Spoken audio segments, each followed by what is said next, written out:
हे नाथ नारायण वासुदेवा, हे नाथ नारायण वासुदेवा, श्री कृष्ण गोविंद हरे मुरारी, हे नाथ बोल गोविंद भगवान की। कहते हैं कि कार्तिक मास के शुक्ल पक्ष में द्वितीया तिथि को द्वितीया मनाया जाता है, जिसमें भाई बहन का बड़ा स्नेह होता है। इसकी बड़ी सुंदर सी कथा आती है कि सूर्य भगवान के पत्नी का नाम था संज्ञा देवी। क्या नाम है?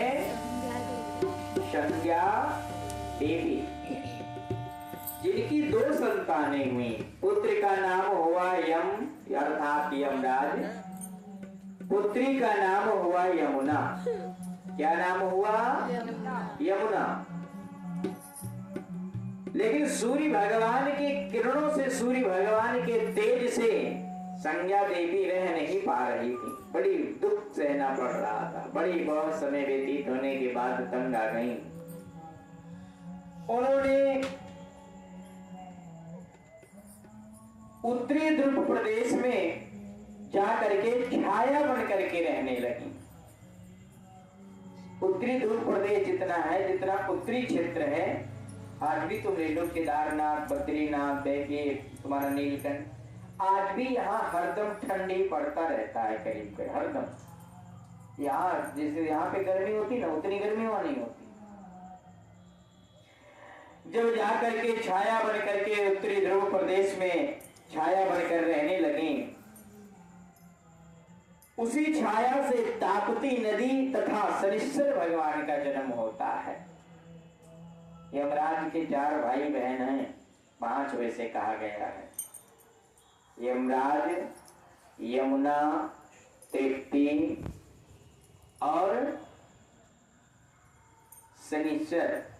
अश्विनी कुमार को भी बताया गया है कि इन्हीं के पुत्र बताए गए हैं, जो वेद देवताओं के वेद के रूप में पूजे जाते हैं।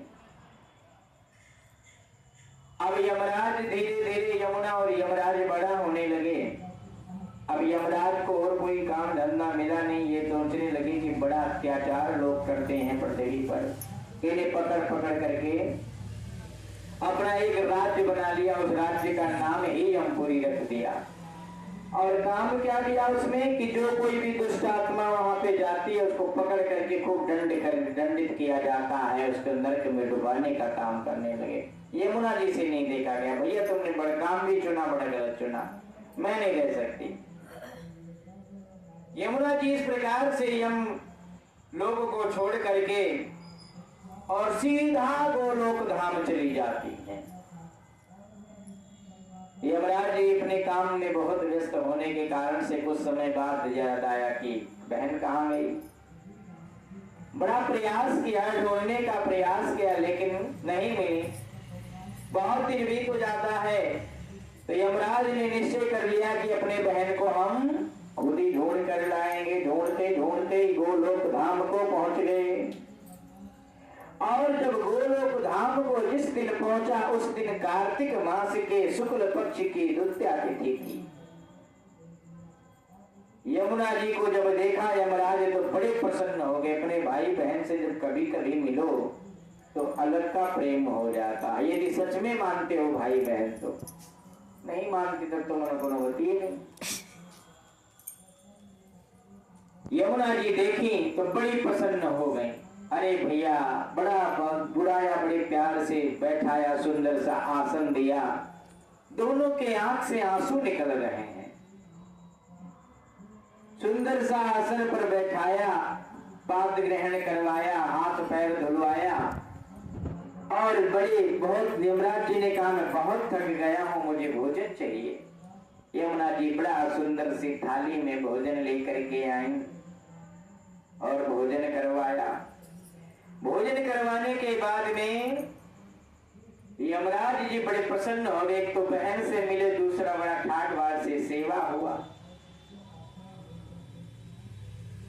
वरदान मांगता, बहन मैं तुम पे बहुत प्रसन्न हूं, जो भी वरदान मांगना चाहती हो वरदान मांग लो। यमुना जी ने कहा भैया यदि सच में प्रसन्न हो आप हम पे चाहते हो तो केवल इतना वरदान दे दो कि आज के दिन जो यमुना में या गंगा में या इनका नाम लेकर के स्मरण करके स्नान करे, उसको तुम अपने लोक को नहीं बुलाओगे। अर्थात यमराज के दरबार में जाने की जरूरत नहीं पड़ेगी। यमराज ने वरदान दे दिया कि आज जो भी यमुना में नहाएगा, गंगा में नहाएगा, तुम्हारे नामों का स्मरण करेगा,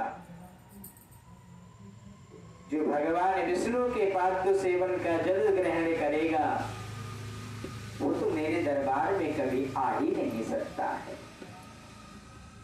जो अपने जीवन को नहीं समझ पा रहे हैं, अपने जीवन को व्यर्थ में गंवा रहे हैं, उनको लगता है कि यही जीवन है, बेविचारी हैं, बेहीन हैं, यमराज उनके लिए बनाए गए, भक्तों के लिए यमराज कभी नहीं बनाए। क्यों? यमराज स्वयं भी बहुत बड़े भक्त हैं। इस प्रकार से ये पर्व ही बना दिया गया कि आज के दिन जो भाई बहन अपने घर जावे कर, उसके घर जा करके और भोजन पानी करके और ध्यान यथाशक्ति दान दक्षिणा दे करके यम की पूजा करेंगे, उनको कभी भी नरक में नहीं जाना पड़ेगा। बोल गोविंद भगवान की, लक्ष्मी नारायण भगवान की, बोल यमुना